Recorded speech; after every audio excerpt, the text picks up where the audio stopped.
Welcome back. Thugs beat up Oshiomhole, 14 others in Edo State. APC National Chairman and former Governor of Edo State, Adams Oshiomhole, was yesterday attacked and beaten up alongside 14 other lawmakers elect in the state. The lawmakers were reportedly holding a meeting at an undisclosed location when they were attacked by thugs allegedly hired by the state government. According to reports, the meeting was necessitated by the Monday midnight inauguration of 9 members of the new parliament and subsequent election of Frank Okie as speaker. The ongoing crisis in the state assembly, it was gathered, is as a result of fresh rift between Governor Godwin Obaseki and his predecessor, Adams Oshiomhole. The 15 lawmakers that were reported to have been attacked have, however, reported the case at the police headquarters. I mean, I don't mean to be mischievous. I would have loved if there was a video to this. Would you? Well, this is not friendly at all to political circle, and this is not friendly to all progressive Congress. One thing that is very, very important here is this: for a national chairman of the particular. I'm sorry, I need to butt in. I'm sorry, very unusual. Go ahead. I think the news is wrong. Really? Yeah, so the guy that was beaten apparently was Seidu. Seidu. Oh, brother. Not Thank you for that correction. In order to play on, wow. That is but this exactly is what is on. Yes, exactly. That is what I really want to really bring out. That thank you, Mr. For the party is not good. For the national chairman, Adams Oshiomhole, is not good. Although he was not the one beaten. But one thing there is this, and that is what is normally come out of godfatherism. A situation in which you really put somebody or you assisted somebody to be a governor.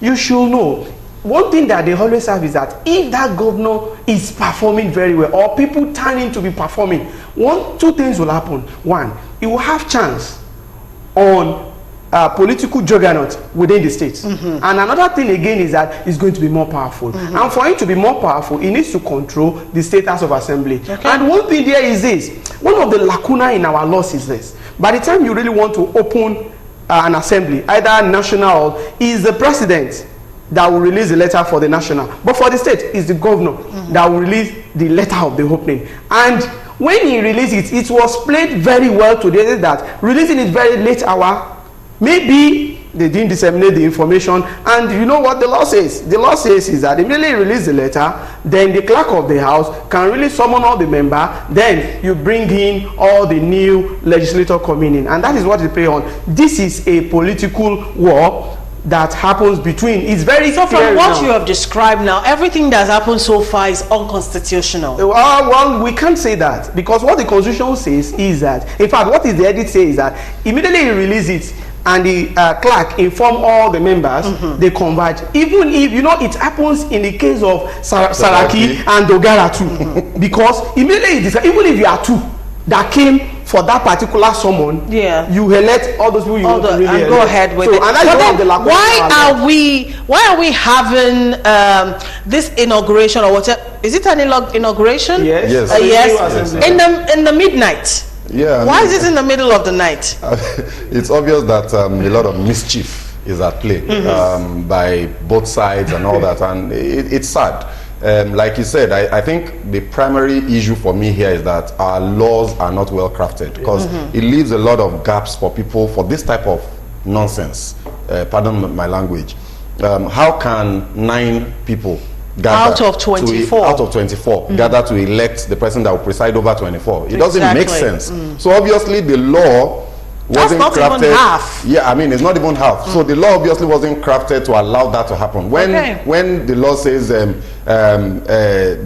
quorum, I think it's supposed to be 2/3. Yes. It is not. It can't be 2/3 of those present. It has to be 2/3 of members. You know, but because it's not explicitly stated, people are taking advantage. That's what Saraki took advantage of, and that's what is happening, and Dogara, and that's what's happening now. So we need to address some of these things, and And please appeal to our politicians to play this game with a bit more decency and common sense, which appears not to be so common. Wow. You know, I think it's a bit too early in the day for us to start having all of these issues out of a newly constituted, House of Assembly. We are going to have much of that issue because there are some certain states, a state like Adamawa, where you have 20 of the opposition party. The only thing there is that where you have 20 House of Assembly members from the opposition, so automatically the speaker, deputy speaker, majority leader in that particular House of Assembly is going to go to the opposition. But one thing there is this, they should play according to the rules, and at the same time also our people should open their eyes. This is a kind of leader that you've just voted for in February, March, and you see what they are really doing. In fact, for that particular Edo State House of Assembly not to have been inaugurated till when they even did was not even good, because there is a lacuna there. The House of Assembly of the preferred administration has ended. So automatically, and because of the politics they are playing, Oshiomhole is not in time. And one thing there is this, in Yoruba they used to say, èèyàn méjì ní ọjà àlàdé or aba àlàdé. That means you cannot eat your cake and have it at the same time. You want to be national chairman, at the same time you want to be controlling the state. And this is the kind of thing you have for a political son that people talented to be doing very, very well. You know, Edo State Assembly is getting more and more interesting by the day. Also, at the midnight inauguration of 9 members of the new parliament, a member in the Edo State House of Assembly caused a stir online yesterday after photos of him at the house inauguration went online, showing him wearing shorts. Short knicker. Let me say it the way Nigerians say. You know, anyways, I think we have a photo of that particular inauguration. If we can get to that, is that even something befitting of someone who is going into such a prestigious office? Well, I really think that first of all, Edo State has been controversial. Very. It's never ever been peaceful. Very. I mean, sadly I can't count the number of I'm from there. I know, so sorry. I can't count the number of speakers that have made it from the beginning of an administration to the end. I don't think it's ever happened. And it just goes to say that there's something wrong with the way the politics is played in that state. That being said, I think it's also important to note that our governors need to understand that they cannot be the Lord and Master, all in all, all have all say all in our states. Leave the State House of Assembly to pick its leadership. Stop meddling with the local government. See, those two organs of governance, our governors have completely pocketed them. And that's why we keep getting all of this rancor and rigmarole when somebody is trying to oppose it, usually from the federal. Anytime you see this type of division, it's somebody from federal and the governor at war. So, sad. And it's even in addition, Godwin Obaseki is really fighting for a second-time ticket, because there was some insinuation that there is a kind of a tar road in between the godfather, Adams Oshiomhole, and the governor. And because of that, the second-time ticket is really dangling like this, and we don't know where it's going to. Probably that is one of the areas that the guy really wants to do. And another thing again is that for somebody to be national chairman of the ruling party, then it's going to be a very big war that we are going to see how it's going to end. I think the party needs to really come in, or else, if they have a formidable opposition in that particular state, they can be shocked. Wow. Interesting. All right. The number to use again is 0802-836-8971. Let's go to our main topic of discussion this afternoon, which is unlawful earnings of the Ninth Assembly. While Nigeria and Nigerians continue to suffer from unpaid workers' salaries, the salaries and allowances of the National Assembly members, according to the report published by the Revenue Mobilization Allocation and Fiscal Commission, RMAFC, it has been met with a public outcry. Payment of overhead allowances to lawmakers who were just inaugurated, in the first 3 months will increase to 19.89 billion naira. 469 lawmakers will get 4.68 billion, as welcome package to sort out accommodation and furniture issues, you know. Further investigations showed that each senator will receive 40.5 million for 3 months as overhead allowance, with each member of the House of Representatives receiving 30 million naira for the same purpose. I mean, I can go on and on and on and on. Now, apart from these allowances, other perks of office that are paid to lawmakers on a monthly basis include motor vehicle maintenance and fueling. This is pegged to about 75% of their monthly salary. Personal assistant, about 25%. Domestic staff, 75%. Entertainment, 30%. You know, this entertainment, I honestly wish they broke it down, because I really want to know to the last detail what that connotes. But anyways, utilities, 30%, newspapers, periodicals, you know, what have you, to 15%, wardrobe allowance, 25%, house maintenance, 5%, and constituency, 250%. Ladies and gentlemen, we are in a country that's supposedly broke. And of course, we have people who are working and salaries are not being paid. We have people who are out of jobs because companies or whatever are folding up by the day, and more families are being pushed, you know, below the poverty line. Statistically speaking, about one family enters into poverty in Nigeria every 6 minutes, if I'm correct. And here we are, lawmakers have all these billions and billions of naira for personal reasons. Let's talk. Well, in a country where you really lay a bad precedent, that is what you get. In 1999, when a lot of journalists were shouting that the way that the head of the executive then were trying to really bring in more money to the National Assembly, many journalists, many activists were shouting, and this is the kind of president we are going to be getting. From 1999, it has always been like that. In fact, if we say that the legislator that really ran and really worked in 1979 to 1983 were corrupt or allegedly corrupt, then what can we say between 1999 till date? A situation where you have 19.89 billion for National Assembly. For the record, we have 366 members in the House of Representatives. We have 109 members in the House of Senate. And at the same time, we have 4.68 billion as welcome package. And at the same time, 3 month overhead costs for them. They have 40.5 million for 3 months for just a senator, and 30 million for House of Representatives.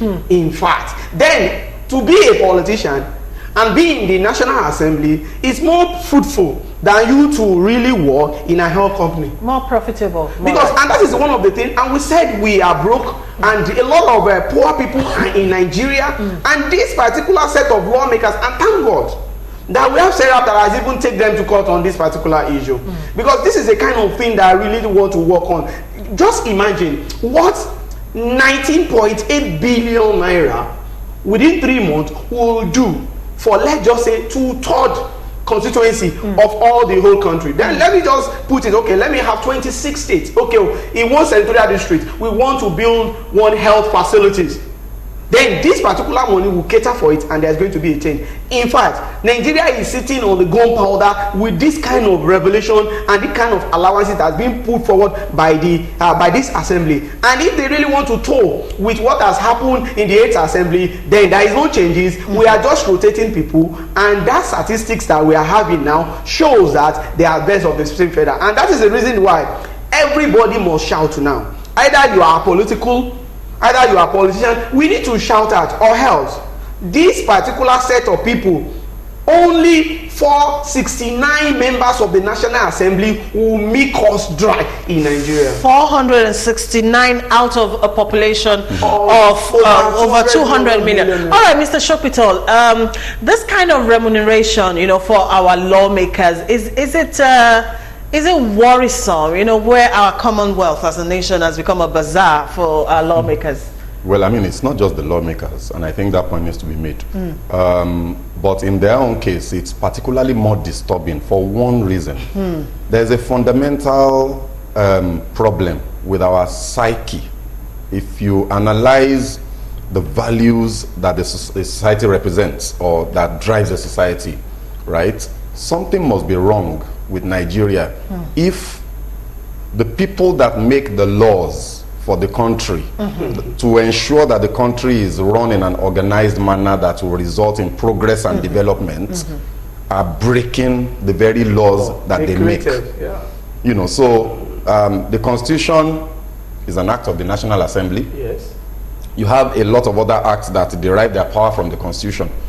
RAMFAC is the Revenue Mobilization and Fiscal Commission. Is the agency of government empowered by law to determine how much these guys earn.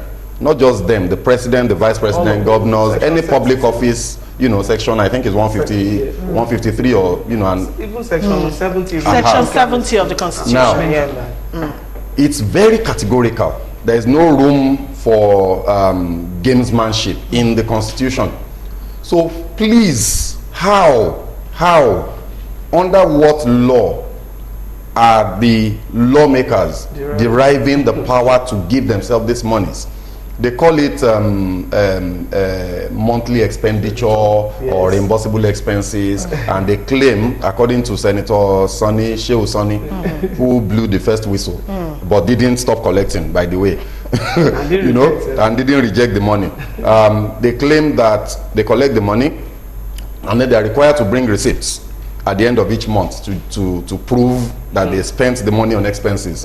Where did they get the law that empowers them to take that money? I put it to them. They are thieves. I'm sorry. That's the only name. A thief is somebody who takes something that does not belong to him. So, I mean, you know, so it's not yours. You don't have any authority to take it. You're a thief. Now, that's why somebody says they're legislators. This is looting in public sight, plain sight. These guys are stealing our money on a monthly basis. One day, justice will be done. One day, they will refund this money. It's a matter of time. It's going to happen. It's a matter of time. Now, the other side of this coin is the longer things like this happen and continue in this country, the more we're edging towards chaos.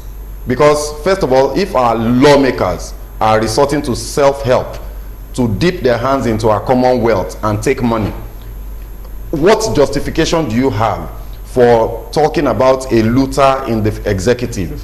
What moral right do you have to talk about anybody taking bribes in the judiciary? What moral right do you have to say that somebody in some private sector company somewhere is stealing money? You know, what right do you have to say Naira Marley should stop talking about Yahoo? Cybercrime, I mean, it's ridiculous. So if the people right at the top of the ladder, who should know better, who are the ones making our laws, are stealing our money in our plain sight and nothing is happening, then society will collapse. It's not a might, it's not an if, it will happen. It's a matter of time. You know, so I don't know whether there's any human morality left to appeal to, because that's for now. That's all we can do, to appeal to these guys to stop this brigandage and begin to remember history. One day a National Assembly will come. I don't know, I don't think it will be this 9th Assembly, but a National Assembly will come that will stop it. It's going to happen, right? And when that happens, we are going to demand that every money stolen, it's loot recovery. What they're doing now, they may not know it. They're looting us. So one day they will refund this money, as long as they are alive. And we will make sure that this happens.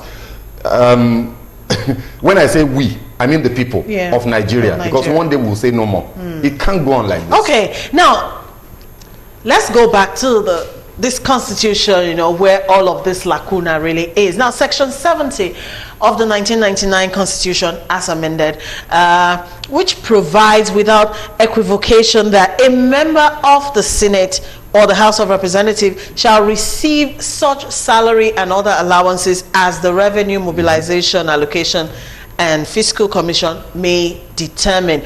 Now, RAMFAC, that's what they're called, you know, because of the public outcry on these fat salaries given to lawmakers, try to review, you know, the allowances and salaries of lawmakers downwards, and this was proposed and all of that. But the presidency did not even take a look at that.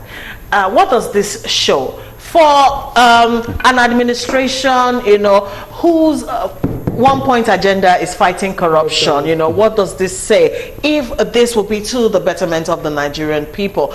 Nigeria is broke, so we are told. There's violence everywhere because people are angry. There's bottled up anger because a lot of our leaders have mismanaged our economy. People are pushed out of jobs, people are homeless, people are hungry. There is poverty in the land. Why would the presidency not take a look at this review of the allowances of lawmakers? Seriously, it's disturbing. It's disturbing, seriously. Although I heard that ICPC, in fact, is really looking at the constituency allowance by the past legislators. But that one could be on road, but this particular one, because if the National Assembly continue taking this particular money, what it shows is this: one, they are going against our rule. Two, they are killing Nigerian the more. The percentage of unemployment rate in Nigeria is so alarming and so chaotic. And apart from that, the lot of people that are working, that the stipends they are getting back cannot even take them home. They are many. Those ones in government and those ones in private. The environment itself, the economic policy we have itself is also killing. By the time we now have a National Assembly that is also killing by this bogus amount, and the executive led by President Muhammadu Buhari that has a very strong hold in fighting corruption could not say anything, and they cannot even try much as possible. Although we thank Sarah and all the activists must even come up too. And don't forget, this is a thing that has been set down. Let me shock you. Every state house of assembly now is having commission that is controlling them, and they are the one that appoint, they are the one that recruit their staff, they are the one that take care of their staff. It's part of their own budget. Did you ever heard how much that the Lagos House of Assembly is spending and receiving? The one of Ogun State, the one of all around the state, and it has really watered down to the local government. You will never see them declaring what they collect. You won't be shocked that all these kind of allowances, the figure may be different.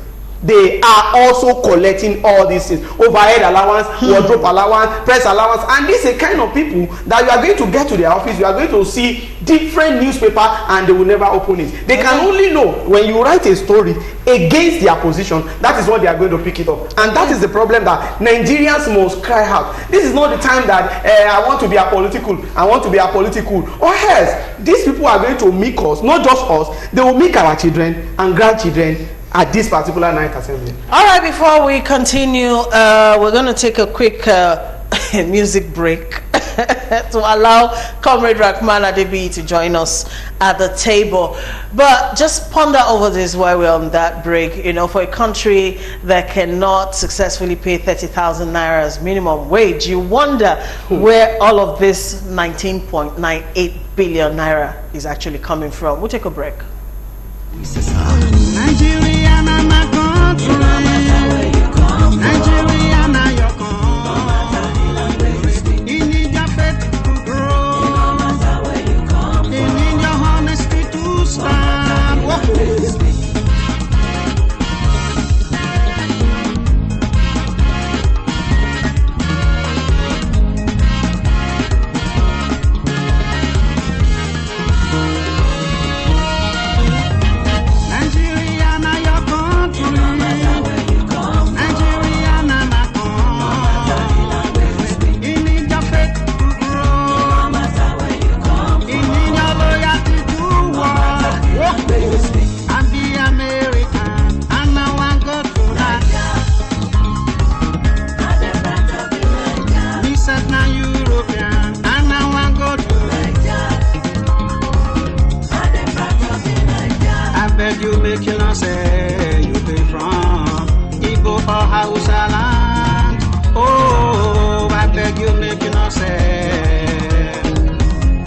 From Yoruba land.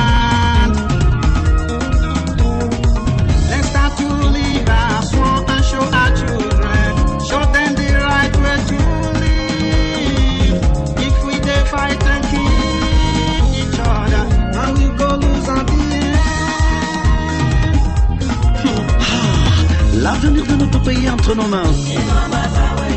Soyons patriotiques et unissons nos efforts pour placer notre pays à l'échelon international en préservant la gloire de notre héritage.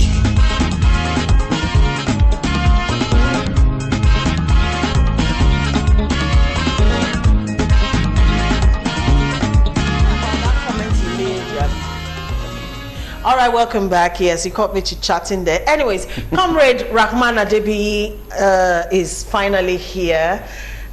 He's the Lagos State Chairman for Liberation Movement, and he's also a political and social analyst. Welcome, Comrade. Thank you very much. Yeah, you joined us at the heat of the discussion. All right, before we come back to you, Frank Ikeduba from Ajegunle in Apapa, Lagos says the APC government has lost its integrity right from presidency to the least. Nigeria has become a disgrace to African countries. I'm sorry for Nigeria and Nigerians. If the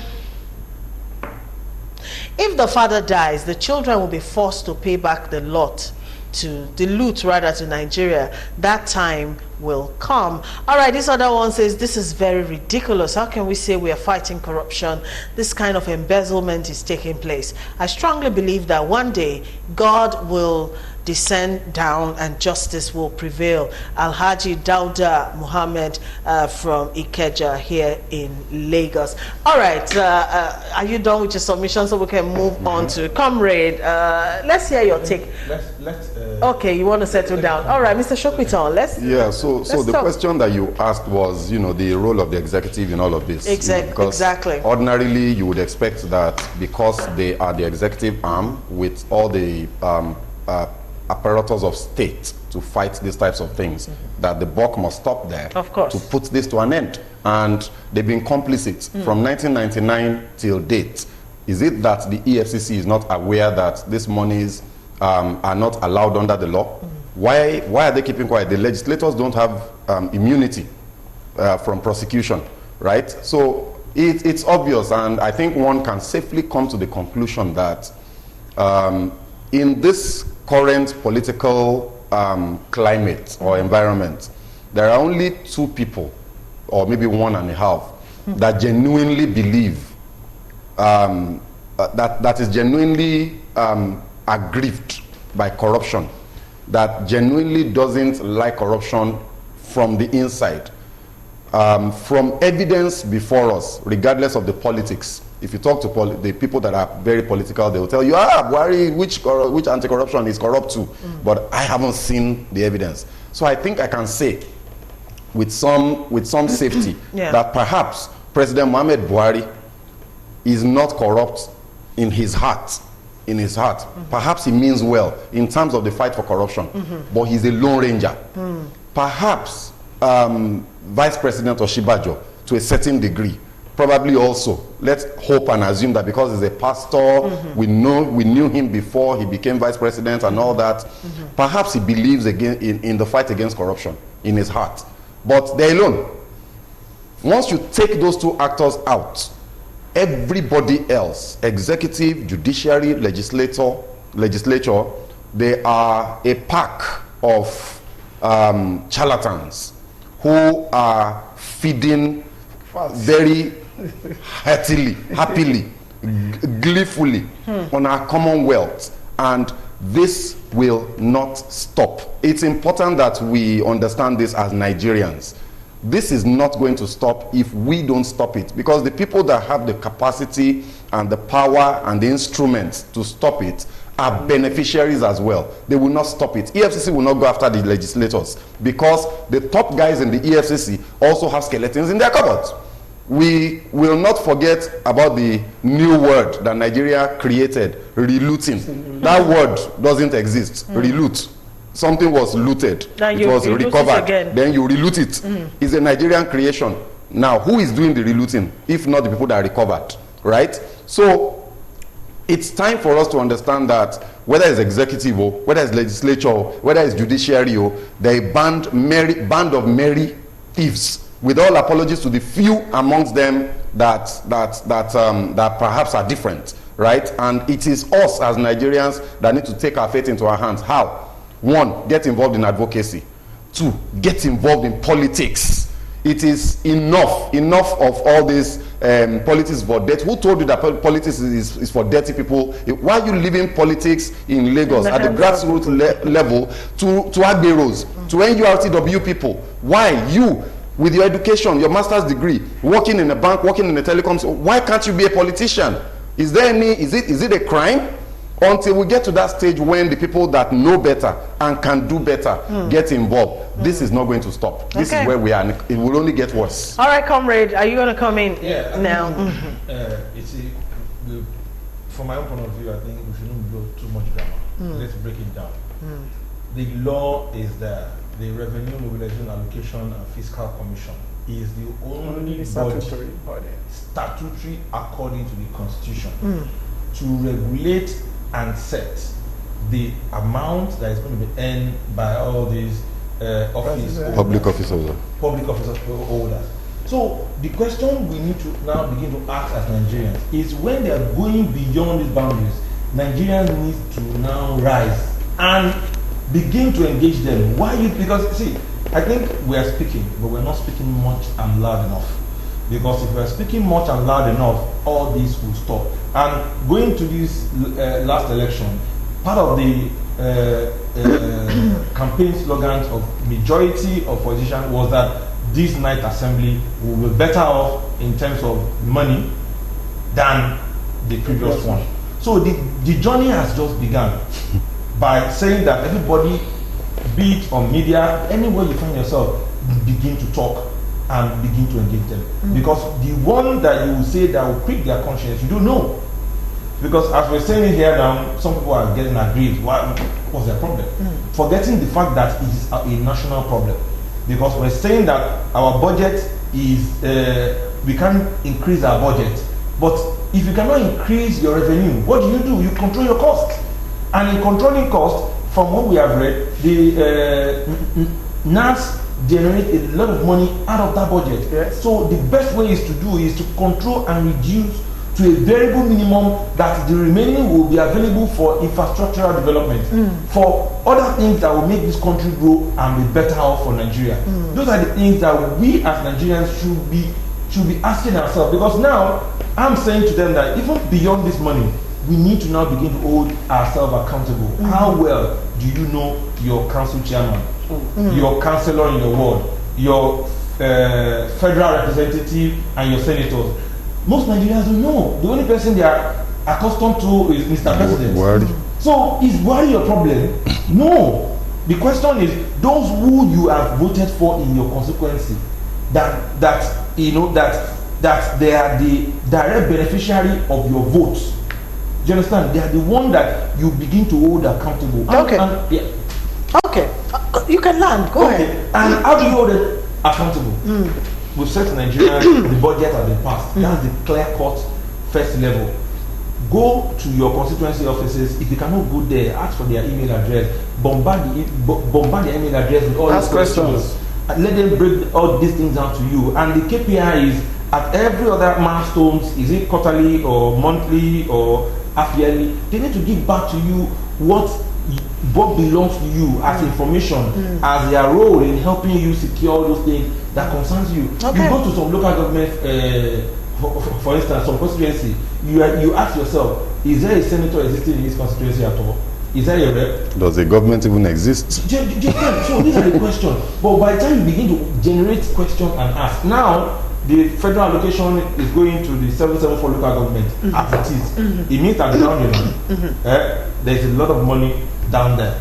And as much as there's a lot of money down there, the quick thing that should come to the mindset of Nigerians is that, oh, my chairman in my local government now has enough money to fix that gutter, that the drainage is not flowing very well, to fix that road. Do you understand? Because the law is explicit. It divides the road between the federal, the state, and the local government. All right. So this is the best time to begin to engage, because this is a new opportunity for every Nigerian to begin to engage and grow our democracy. Because if you are not involved, this democracy will not grow. All right, can we talk double standards though? Because I went and checked, what the basic salary of a lawmaker, should be or is, in Nigeria is just about 200,000, more or less, basic. But then when you include the other perks, such as accommodation, furniture, vehicle maintenance, fueling, wardrobe, and all of that, it jumps to about 22 million. Now, the average Nigerian worker is not entitled to all of this. Why shouldn't the Nigerian worker be entitled to what the lawmakers are entitled to? I don't know if you understand the question. Yes. Double standards. Let's talk about that. It's not just a double standard. If there is a word that I'm going to create, it should be multiple standards. Because one thing there is, let me shock you. Just of recent, before the Eid al-Fitr break, there are a lot of policemen. They were transferred, especially from the southwest down to the north. In fact, I have one very, very particular to me because he has to be a mother to one of my students. Taking a police officer from Apapa down to Sokoto or Borno State, either of the two, and you are not giving accommodation, you are not solving the accommodation problem that person surely is going to face over there, and you want that person to work well in that particular place. If what these National Assembly members are enjoying is what all typical Nigerian workers are, oh my God, then we are not going to even talking about a basic salary of 30,000 naira. Because one of the major problems that always take things away from all these workers, one is accommodation, two is feeding, then three, healthcare.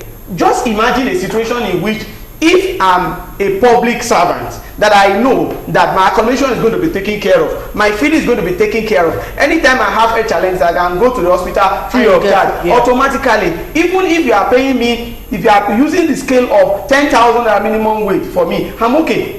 The problem we are having is that our politicians are not sincere. They are not sincere at all. A situation in which even, and don't forget, you just have to sit for primary, secondary school leaving certificate. You just have to sit. You don't need to have a parallel to hold any political post except from ages. Automatically, if as a PhD holder that I'm not collecting 200,000 at the end of a month, and I have a student that I taught only during the SSCE, and at the same time he has F9 parallel, and he has the opportunity of being a lawmaker in the House of Representatives, and he's collecting 30 million naira every month as overhead costs.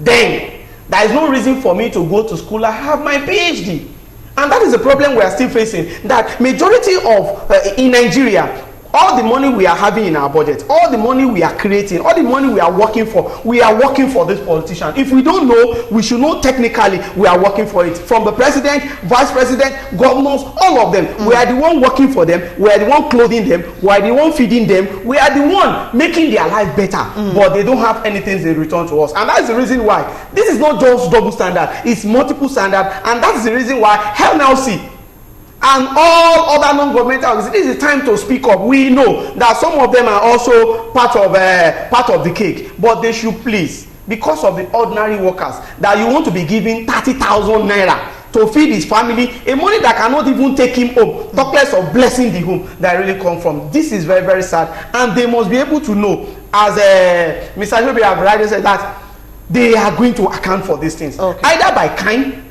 and by cash. They are going to really. I saw the son of Praise Bola Ajibola today, and everybody was just clapping for him because of what is that has put on hold. But all these lawmakers, after they've gone, how many are going to clap for their children for what they've done to Nigeria? Okay, all right. Before I have your inputs, let's quickly go back to the feedback platform. Fatai from Olodia Papa says APC will surely take Nigeria to the next level. To demolish a house is easy, but to build it, it will take a lot of time. Nigeria have been broken for years, and it will take more years to fix it. Thank you, additional Fatai, for that. All right, this one coming from Reverend Joel Adeoye from Abule Egba says, please tell our 9th National Assembly to find solution. This killing is too much. Yoruba says... Please, I'm sorry I can't read that. Anyways, let us continue to say thank you, Reverend Joel, for that. All right, APC.